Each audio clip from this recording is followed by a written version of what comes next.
Ever young 30+ होने का बहुत बहुत मुबारक देता हूँ। दादा मेरे लिए हमेशा 30+ के ही रहे हैं, प्लस माइनस आप लोगों का काम है, करते रहिए। लेकिन एक बात राजेश जी मैं आपको करेक्ट करा दूं, आपने कहा दादा के लिए मैंने बहुत गाने गाए हैं, आज भी दादा के पास स्ट्रगल कर रहा हूं। दादा ने आज तक मुझे एक गाना नहीं गवाया।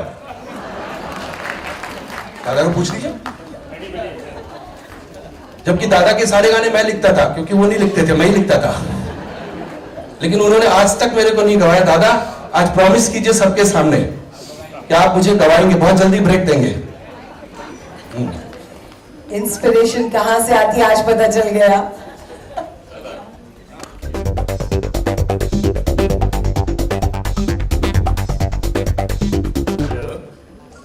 सबसे पहले तो मैं सबका बहुत बहुत खैर मकदम स्वागत करता हूँ आप सबका। अभिजीत मेरा अनुज है, ये इसका अधिकार है, और गाना तो ये बिल्कुल पैदाइशी मेरे कलाकार है हमारा, मेरे पास रहा है, मेरे अनुज की तरफ बिल्कुल बहुत उसका घर है, उसको एक नहीं कई पिक्चरें गवाएंगे और गाते ही रहेगा बिल्कुल बराबर। उसको तो उसकी आवाज़ भी गिफ्टेड है, बहुत बढ़िया गाता है।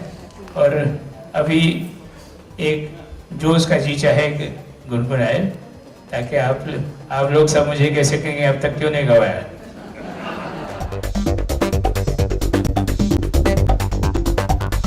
मुझे वाकया याद आता है जब मैं दादा के घर से 2 साल 2.5 साल रहा था, उसके पहले मैं शायद मुंबई में स्ट्रगल करने क्यों आया था, कोई मकसद नहीं मालूम पड़ रहा था कि मैं क्या बनूंगा, सिंगर बन सकता हूं कि नहीं, क्योंकि उस समय किशोर दा और लता जी, आशा जी जैसे धुरंधर लोग गा रहे थे, उसके बीच में एक सपना देखना, एक हिम्मत करना, वो अपने आप में बहुत बड़ा एक मेरे लिए चैलेंज था।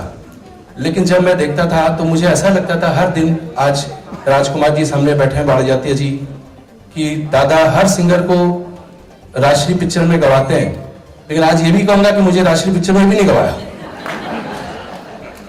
वहां पे भी नहीं गवाया। फिर मुझे लगा कि दादा मुझे आरके फिल्म्स में राजकुमार बाड़जाती जी के पिक्चर में नहीं गवाया, तो शायद हो सकता है राज कपूर की पिक्चर में गवा दे, तो भी मैं स्ट्रगल करता। सारे गाने मुझे याद थे, उनके साथ रोज सीटिंग पे बैठता था, नहीं गवाया। अब मैं जाके आपकी सारी पिक्चरों के गाने गाऊंगा, ताराचंद जी की और राजकुमार बाड़जाती और राज कपूर जी, फिर से री रिकॉर्ड करूंगा दादा, मैं गाऊंगा। Thank you, thank you.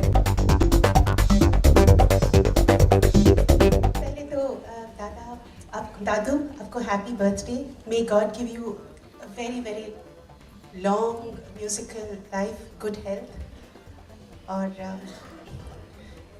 Actually दादू का गाना गाना मतलब, मैं हमेशा दादू को कहती थी कि आपके लिए जब मैं स्टूडियो आती हूँ तो मुझे ऐसा लगता है कि मुझे आज परीक्षा लिखना है, और ये परीक्षा में मैं पास होंगी या फेल होंगी पता नहीं, इट्स इन गॉड्स हैंड्स। और आज भी मैं महसूस करती हूँ कि दादू के गाना, मतलब दादू के लिए जब मैं माइक के सामने जाती हूँ, you won't believe it, I have a nervousness, my hands tremble.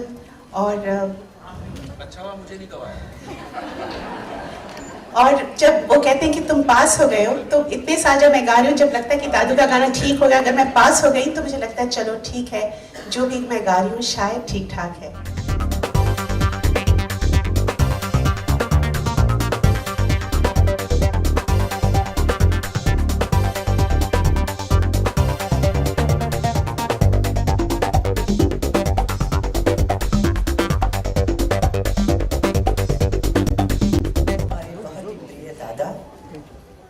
आपके इस जन्मदिन पर बहुत बहुत बधाई, शुभकामनाएं। मैं भगवान से यही प्रार्थना करती हूँ कि आपकी बहुत ही लंबी उम्र अच्छे स्वास्थ्य के साथ दें, और आपने हम सब कलाकारों को, संगीतकारों को, पोइट्स, पॉलिटिशियंस सबको बहुत ही प्रोत्साहित किया है, और आप हमेशा करते रहें, मैं यही प्रार्थना करती हूँ। Wish you a very very happy birthday with lots of love, prosperity, peace, happiness, abundance and good health. Thank you so much for making me a part of all your work. Thank you so much. Thank you.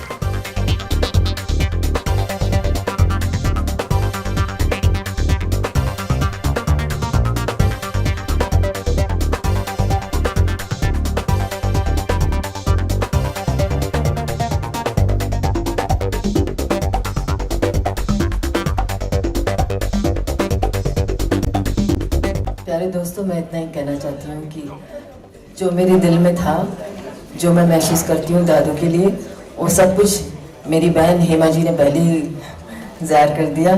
तो मैं और क्या कहूँ कि बस इतना ही कह सकती हूँ, छोटा मुँह बड़ी बात।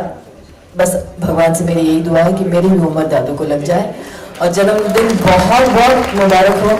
और मैं दादू से रिक्वेस्ट करूँगी कि उनका हाथ मेरे सर पे रख दें और थोड़ा बहुत मैं भी शेरो शायरी करूँ उनकी तरह से।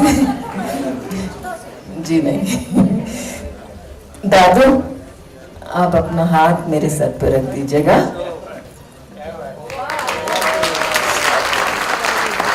बस अब जिंदगी सफल है। शुक्रिया बहुत बहुत, थैंक यू।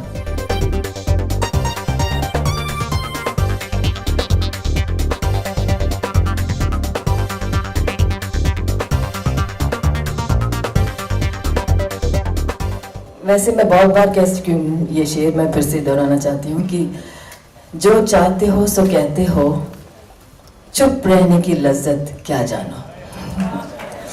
जो चाहते हो सो कहते हो, चुप रहने की लज्जत क्या जानो। ये राज़े मोहब्बत है प्यारे, तुम राज़े मोहब्बत क्या जानो।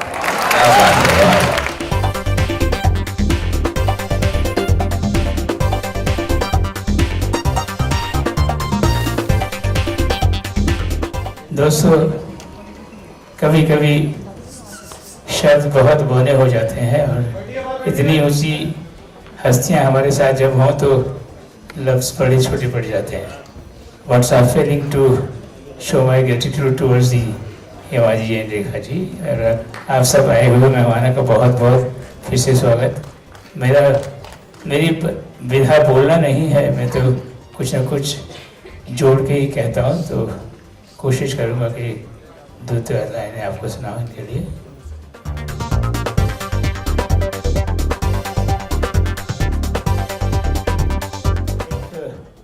अनाउंसमेंट में करना चाहूँगा कि जिस तरह हेमा जी के लिए बहुत सारी नृत्य नाटकाएँ की हैं और आगे भी प्लान्स हैं हमारे करने के, रेखा जी का भी एक गज़लों का एल्बम जल्दी आपकी सामने लाएंगे।